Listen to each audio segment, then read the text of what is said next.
you say that the biggest fight you had to fought was the one against yourself, like your own limitations or fears, or I mean, in the end, like you do something you've never done, right? Like that's what founders are facing with the unknown. I think, and going, the thing is that we're all just humans, and we're all just trying to figure it out, life, business, our skill sets. And I think the last 7 years have been so much of trials and tribulations. And I think all those beginning years, that's what they always say, the first 5 years of any founder is never successful. But it's always successful in terms of like, you're going to learn your biggest lessons and how much do you learn out of those few years. And for me, a lot of them were mostly personal. I remember being on the way to work, sitting on one of the benches, and I wasn't sure how we were going to pay payroll. And I was phoning my mentor who was in LA, and I was just unsure of how to get through these next steps. What was it going to do? I was then busy at that stage also buying out my partners. So the business wasn't in a great place. I wasn't in a great place. And I was just hanging on by dear like little thread. And I think those moments are like, they really do define you. Because like, I mean, I feel sorry for my wife, but she actually sees the stress, the anxiety, the pressure. It's not like it's difficult. Everyone always talks about the highs of what you've achieved, what you've done, and most of the time it's been you risk everything to be the entrepreneur. You risk your credit, your savings, your lifelines, your relationships at home. And for me, it was just brutal 2 years to get out, to finally have some life. Welcome to Founder Real Talk, honest conversations about what it really takes to be a founder. Welcome everyone today for another episode of Founder Real Talk, where we really look behind what it means to be a founder, behind or beyond the highlight reels or the polished LinkedIn stories. So today I'm here with Lloyd, and just to give a short introduction about Lloyd. Lloyd is a founder, or let's call him a serial entrepreneur. You've started quite some businesses, right? You're founder of...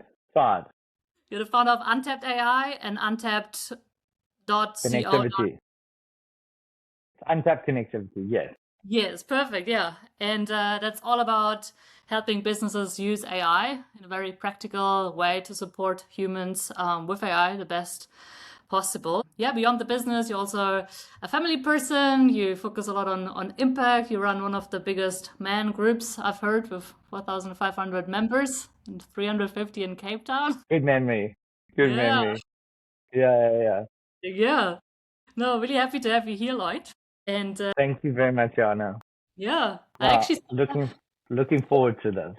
Yeah, perfect. Yeah, I saw on LinkedIn that you also wrote a post about that you believe, or maybe it's a fact, that founders in 2026, that the ones who will survive are not the ones who are the smartest or with the greatest ideas, but the ones who are more flexible and are really quick in adapting to the market. So I was wondering what your experience have been there yourself, how much you have been pivoted with your business, or like what you've seen others doing, especially with AI, where all of a sudden there's some new, one API gets cut, or there's a new launch of whatever kind of language model and you're out of business. So things are changing so fast with AI. So it's like, I think part of the funny story is that everybody, as you mentioned earlier, just jumping on this AI wagon. But for us, for me, I've been in this position where we've run an IT company for the last 7 years. So I'm claiming, I'm not saying it, I'm claiming that we were in a good position to take this task.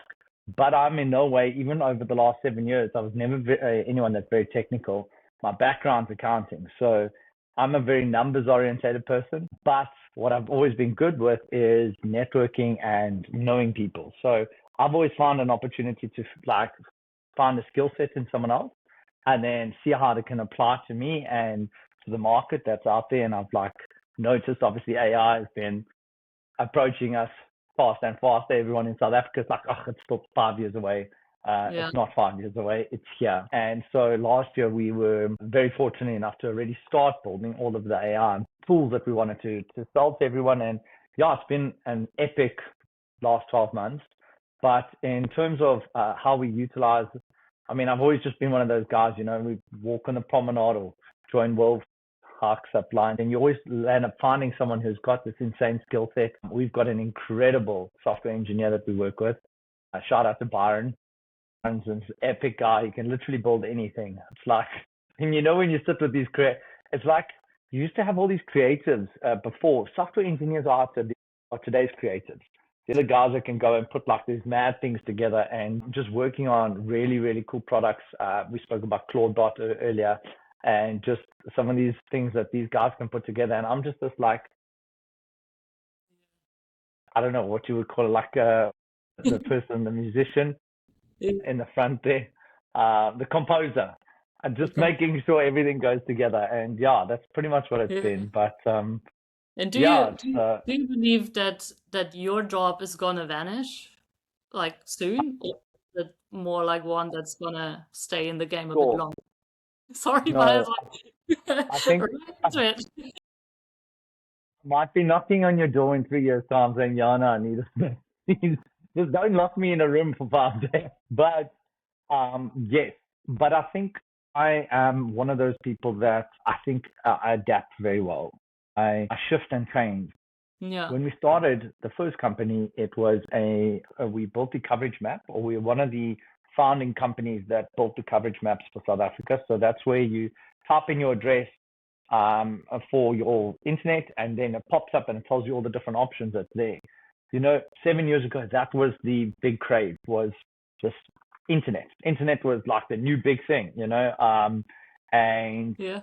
From there was a bunch of different, just like crypto, all of these things keep happening throughout our lifetimes, and you've got to make the most out of those different opportunities. And for us, the skill sets remain the same. The product just changes.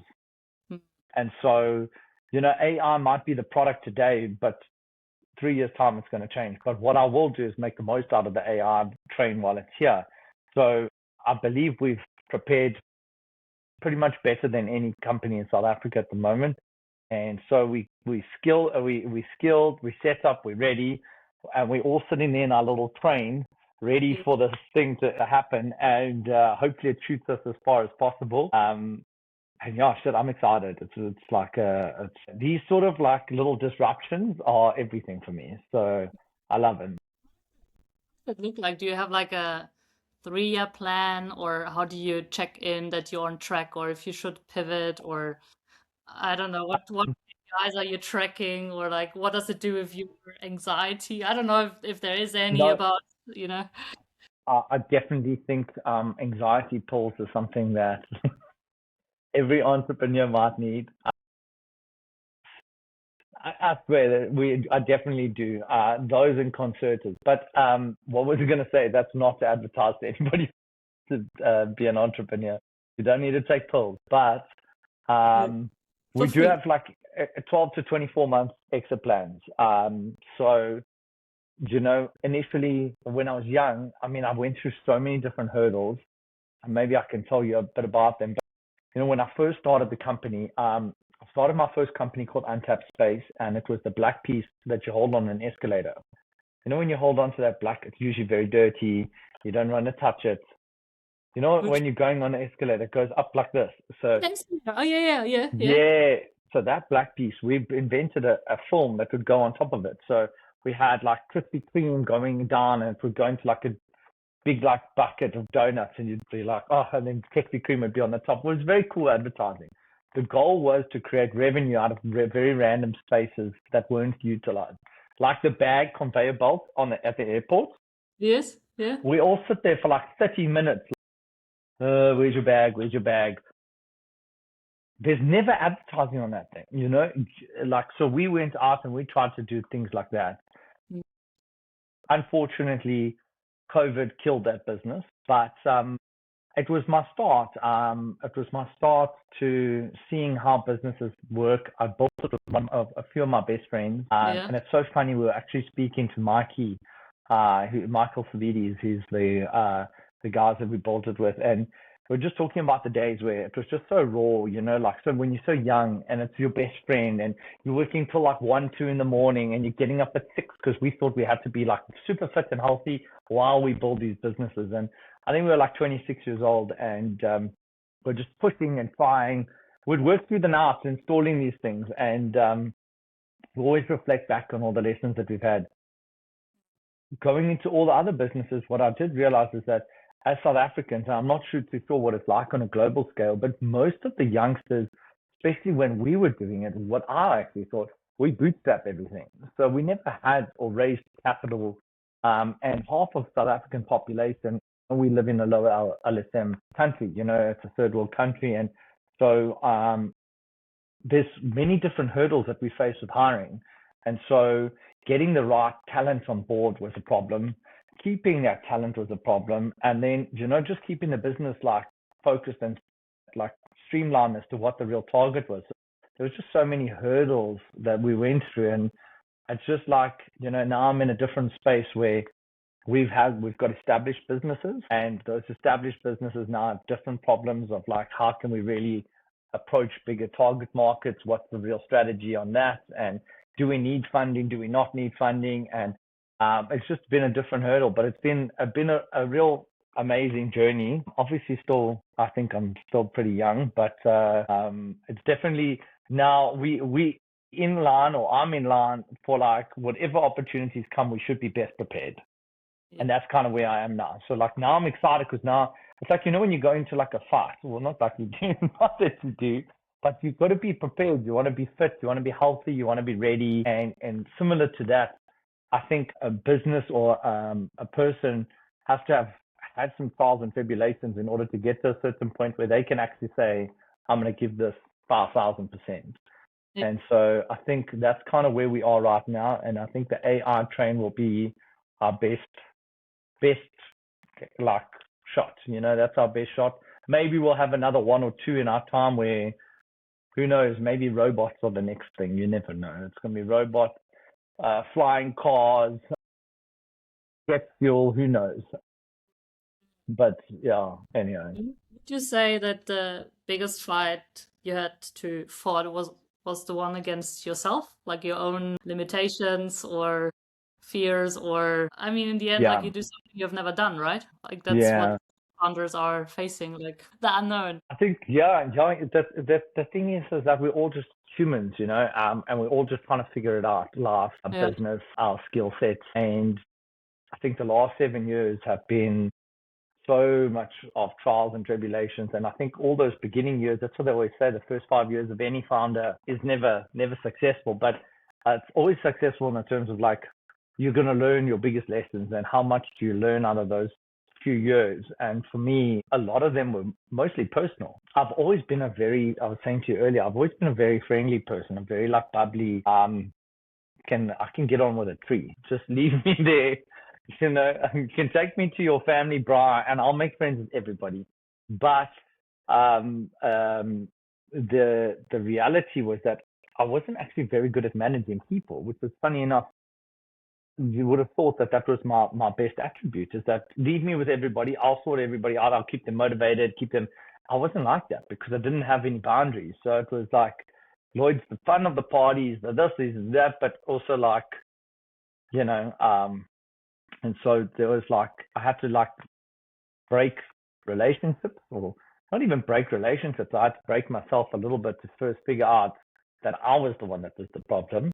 It wasn't anyone else. And I had to figure out me. And a lot of those lessons were critical for me to be, and I wouldn't say I'm anything good today. I would just say I'm a better version of what I was before. And I just hope that these are enough lessons for me to be able to be something special today, or hopefully in the next 12 to 24 months. It's always growing. Don't nudge. 24 to 12 to 24 months. But that's let's hope that's many founders, they also step out, they can't, they don't want to face it. So it's already being in that field for 7 years or even longer. It's quite an accomplishment, no matter what you have experienced, but just actually taking that step and walking along that uncertainty and facing. I always see it you have, you're not just having different roles with different hats on, but you also step into different identities, and you have to go through some ego death about, past versions of you that don't work in that new position or with this kind of constellation of friends or business partners or whatever it is. You can but often you feel the friction until you have to Yeah. change. I've been quite lucky where I've had like quite a lot of mentors. I think something that every founder or entrepreneur needs is like you do need to associate and bring people of higher value and higher network around you as best as possible, because I was just for me, I was not too long ago, I remember being on the way to work, sitting on one of the benches, and I wasn't sure how we were going to pay payroll. And I was phoning my mentor who was in LA, and I was just unsure of how to get through these next steps. What was I going to do? I was then busy at that stage also buying out my partners. So the business wasn't in a great place. I wasn't in a great place. And I was just hanging on by dear like little thread. And I think those moments are like, they really do define you. Because like, I mean, I feel sorry for my wife, but she actually sees the stress, the anxiety, the pressure. You know, it's not like it's difficult. You know, everyone always talks about the highs of what you've achieved, what you've done, and most of the time it's been you risk everything to be the entrepreneur. You know, you risk your credit, your savings, your lifelines, your relationships at home. And for me, it was just brutal 2 years to get out, to finally have some light. And now we're on our bike. I feel like, you know, like once you've like your bum's in the air and you're just motoring away. That's what we're doing. And I'm just, everything's in the background now, and I'm just trying to get as far as I can in front, which is exciting. I can see all the light in front, and that's what we're just chasing. What do you think that mentor helped you the most with? Was it like clarity or just confirmation, or how could a mentor help? I think a lot of business owners actually go through all the same things. And it's funny enough that we don't talk about it, because it's something that, I don't know, as you say, we're always talking about the good things, you know, like, oh, what deal's this? What happened here? How did you do this? What API did you plug in here? It's like, well, which ones did you get wrong? How did you fix the cash flow problem? How did you, when these guys stole from you? Like, I've had theft, I've had fraud, I've had bad business partners, I've had a bunch of different things, and that takes up pretty much everything from us. And then, yeah, those things take up pretty much 70% of your time. And then the 30% is that time that you get to actually go do the things that you're good at. But those things are slowly starting to change. And I think every person will have those years of difficulty, you know. It's not normal to have 70% problems and then 30% good. It's like, that's obviously a toxic environment, and it's not really good. There's a lot of bad going on. And I think we always have to prepare for the worst. I think COVID taught pretty much every business owner is that you have to be prepared. There will be your time where you've got to be tested. Your business will be pushed, and you're going to have the right structures, right savings, right everything to make sure that those businesses survive, and then you survive as a person. But yeah, the 2 years was, I'm just looking here, I think my hairline took a bit of a beating, but at least I've got some hair still. Yeah, that doesn't. On my idea today. So get pushed back, but Turkey might be the solution. Or just a bit more like a chilled life. No, but Yeah. I actually recently got asked by someone how to buy out someone of the business. I haven't experienced it myself because we were pre-revenue, so it was kind of another story. But could you share something like how, or like probably you talk to a lot of people how they do it, or like how's that like, or what you also learned about people? Yeah. So I think if I could suggest to anybody is that when you go into any sort of relationship, it always seems good and positive because you might be aligned in many different ways. Yeah. For instance, AI is on the rise. You partner with a software engineer. You both have this great target in front of you, and that kind of like blinds out every other issue that there might be. You have to have this maturity and this almost like this experience to go back and look and say, okay, well, how do we create the right foundations and create a framework where everyone's responsible for a certain outcome. And what happens then is that if that's not followed through, there's resentment and issues that get built up over the years. Now, if a business does really well or whatever it does in the beginning, obviously that's great and that's all fair and well, but things don't always go well. And when they go bad, you start seeing different sides from people and you start seeing, issues that fall through the cracks. And sometimes it's not that maybe I had bad partners or whatever it is, but we didn't see eye to eye for, if we were partners for 5 years or 6 years, out of that relationship or that marriage, there was 3 good years. And that 3 good years was great, but that's not my wife, it's not my wife, it's not my husband or whatever it is. And, they could have a new partner, a new wife that wants to live in Mallorca. And now all of a sudden their mindset starts changing and their outcome starts changing, and that starts changing the way that the business operates. And so anyway, I just always guide people to say, if there isn't an exit plan, there has to be some sort of solution together. You've got to hold people accountable and make sure all of those things are done, because ours was not done. So it led to a toxic environment eventually after time, and we decided that it was best that we separate. We parted ways. And so usually that part is the difficult part, is to kind of say, well, we want to break up. And that was probably the hardest part, is to get that done. Once we got that, we evaluate the company. We got external guys in. They come evaluate the business. And ultimately it came down to us sitting down and running through the numbers. So you look at all the cash flow, you look at how the business has done over the last 3 years, and all the projections in terms of all the different contracts you have in place. Fortunately for us, we didn't have to get an external party to go and give us a recommendation on what the PE ratio would be on that business. So we were fortunately able to just mitigate it amongst each other. We did have legal teams in place, but yeah, we were able to decide amongst each other what the value of the business was, what the contracts were worth, and write a number. The way we did it was we gave out a one lump sum, and then there was like a 12-month SLA buyout, which they paid out, I paid out over a 12-month period before they eventually left completely, which was in like not long ago, literally like 6 months ago, which was crazy. It was long. But I don't know if you've ever broken up with somebody before and kept them in your house for 12 months. I was just about to ask, this is like the logical side, but the emotional side now is like the other. But you do need help. There's a lot of you're so attached to each other. It's like you share a dog. I'm not saying you share a dog, but when you really are, you're married to someone, there's so much that's still, and we still have issues today where there's still some sort of connection that's still there within the business, and we've got to, still communicate. But it was a real process, very difficult. Every single day there's a bit of an emotional challenge that has to happen. I don't think anyone enjoys fighting with someone else, and the reality is that every person wants the best out of that for themselves.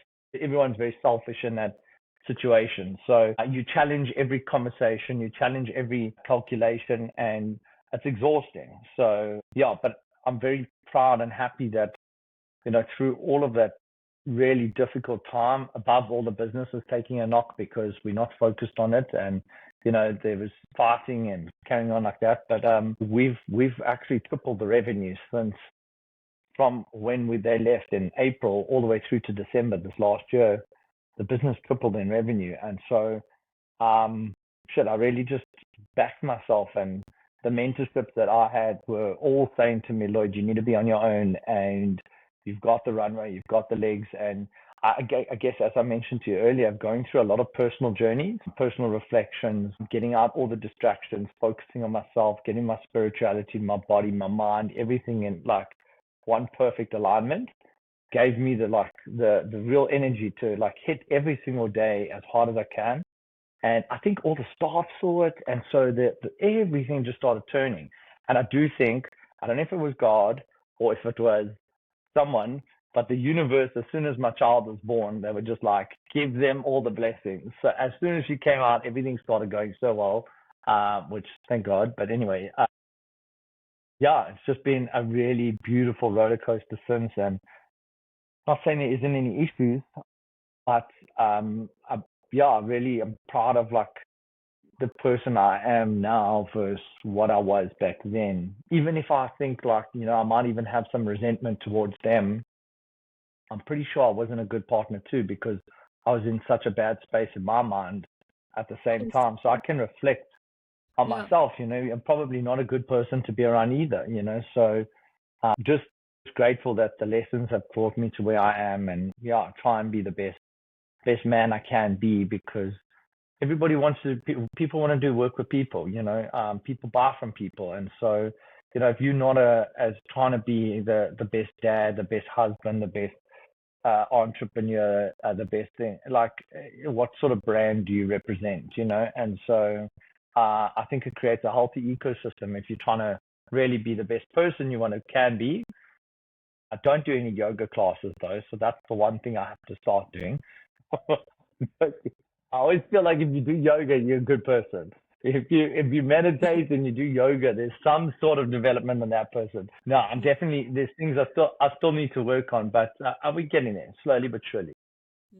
But it's great that you actually mentioned that you also take care of your body, because often it's just like this hassling and grinding, but it's like this overall concept, like you have to be fit, mentally, emotionally, physically. Otherwise, how will you master such a big challenge, which is in the end all emotional, right? And it's like in your head.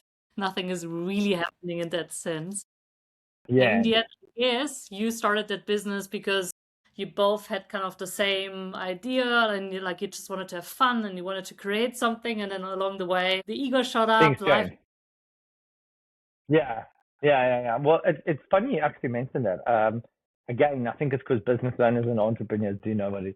I actually picked up, I think, 20 kilograms in that period. I'd never been overweight before in my life, by the way. So it was like so bizarre. My wife obviously had fallen pregnant. So part of it was that, part of it was also that, but it was stress. It was stress, it was eating, it was not going out, looking after myself. It's funny in moments like that where I think you actually you overload yourself with work and stress. Maybe you're not even working, but because you're just so focused on the stress that I picked up 20 kilograms. But when I decided that I was going to change that, that's when things stopped happening. So I've actually started to time block. And so in the mornings, I actually say no meetings before a certain time. And I prioritize spending the morning with my daughter. And then I go to gym and I prioritize my little morning because that's my peace. And then from there, I go into the chaos of everything else that I need to attend to.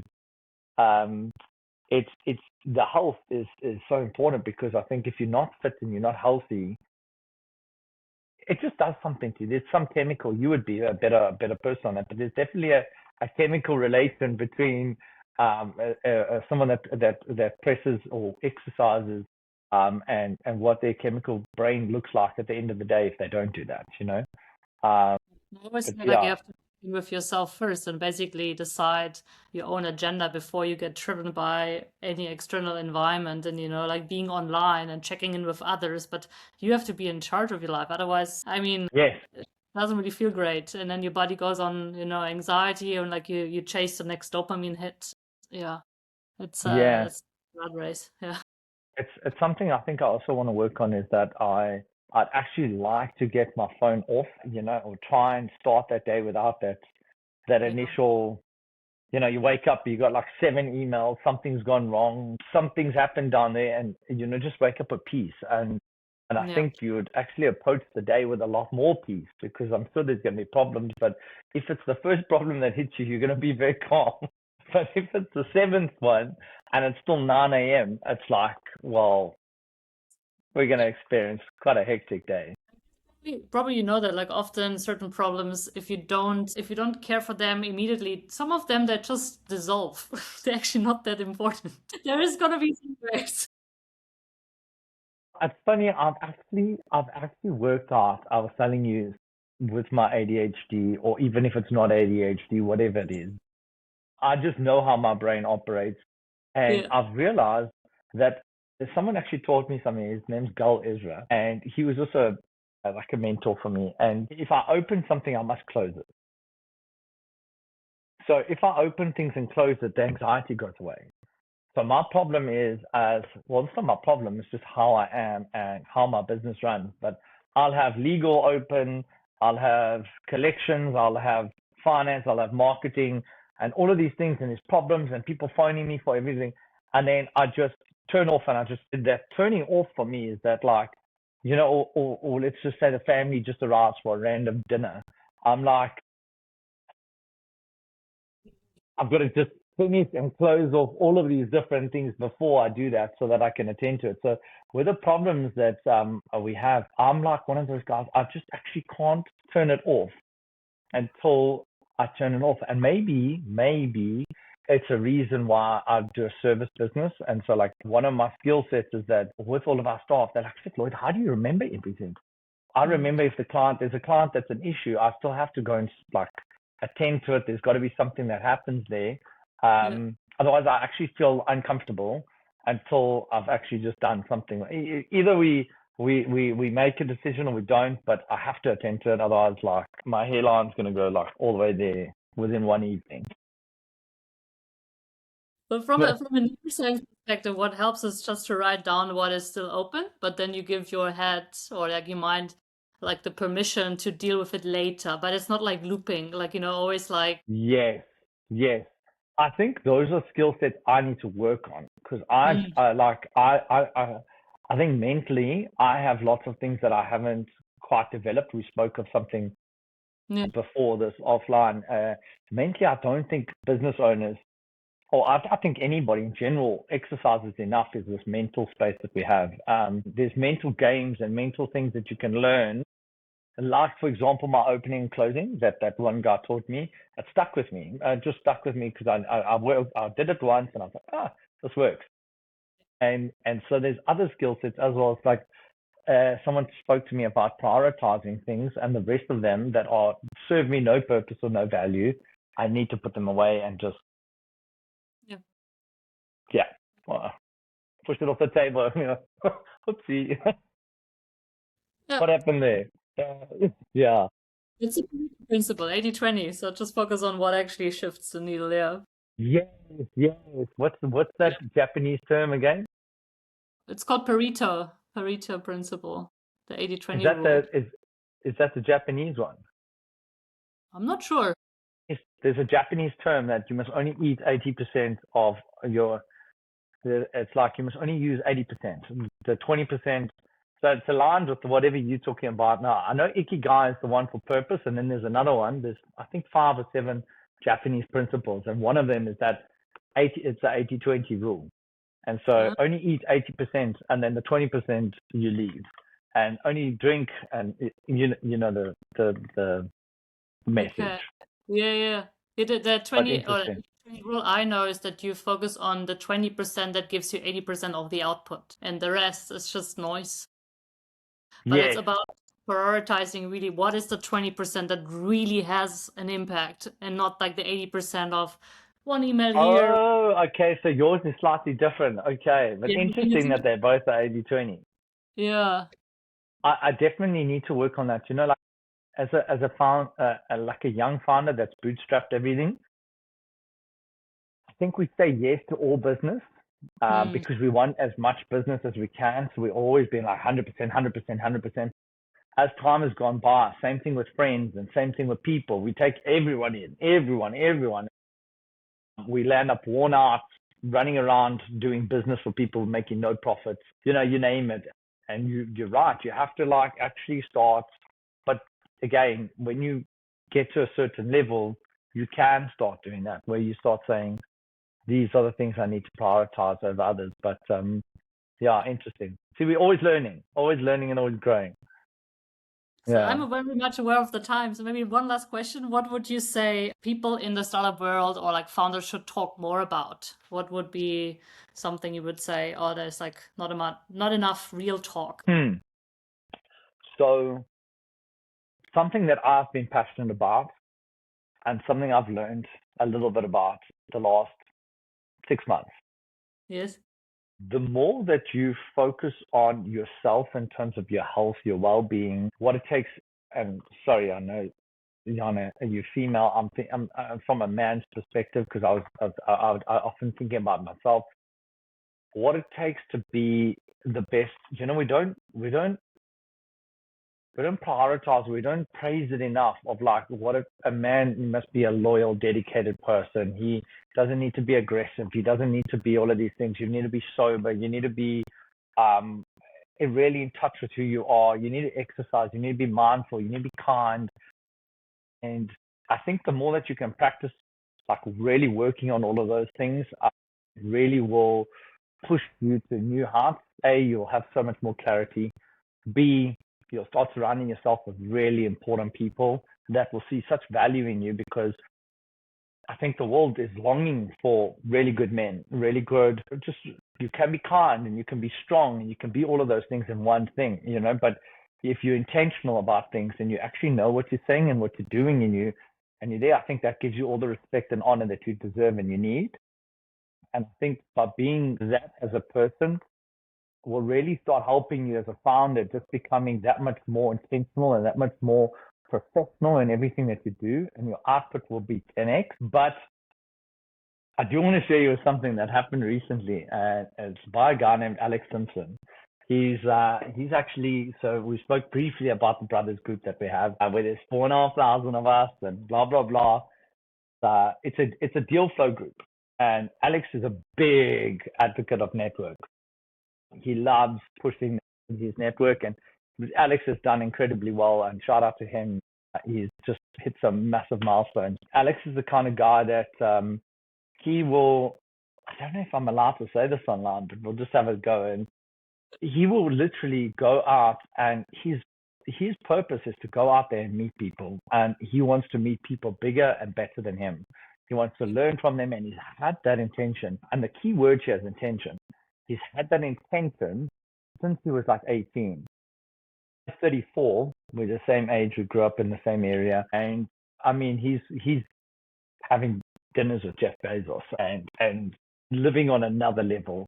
And he goes and he rents apartments in the most expensive cities in the world. And he lives there, and he'll network with that entire block, close that lease once he's met with everybody, and go to the next place and try and find the most expensive place, and he will network with all of those people again. But that sort of mindset, if you have that sort of mindset to go out there and find the biggest and the baddest people out there, not the baddest, I meant like that in a good way, but how elite can you be? And I take such good learnings from that, because we need to surround ourselves with bigger and better people. And those bigger and better people can be aligned with what I was saying before: healthy, active, honest, good men, good women that are actually really trying to make a good impact in the world. And even shout out for you is like, I've just watched you and how much effort you've made with everybody in terms of people. I met with Sarisha Barrett. She owns a company called Lloyd Up. And just what a remarkable woman. She really just amazes me. And the thing is, as you surround yourself with these people and you try and push that network barrier, I think it's just a formula for success.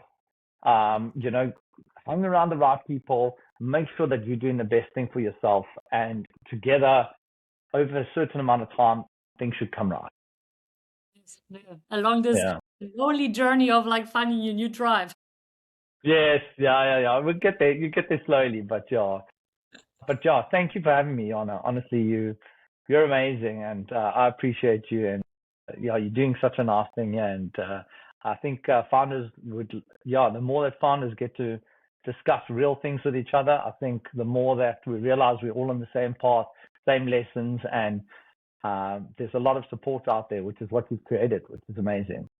Is there something the community can do for you, like to support your business in a way, or anything we can put up on the episode? Well, look, so we've just launched Untapped AI. We are an IT company as well. So, I mean, anything from infrastructure side, we're based in South Africa. We do offer abroad, but we're implementing everything from voice agents, your AI receptionists, your AI virtual call centers. We do WhatsApp bots, any sort of like AI consultations we can provide. And we've also launched, actually today, I'm leaving to do this now, is our launch for the AI employee. which is a bot that we install on your business at your business. We protect it through an SLA, and this bot can perform any sort of task that you require. If it's building you a CRM to building you an app, you name it. If you're a business that's looking to scale, digitize, we the partner for you guys. We will help educate, enhance, and execute any sort of AI tools that you may require. But thank you, Jana. Can they contact you on your company page, or just reach out to you? Yeah.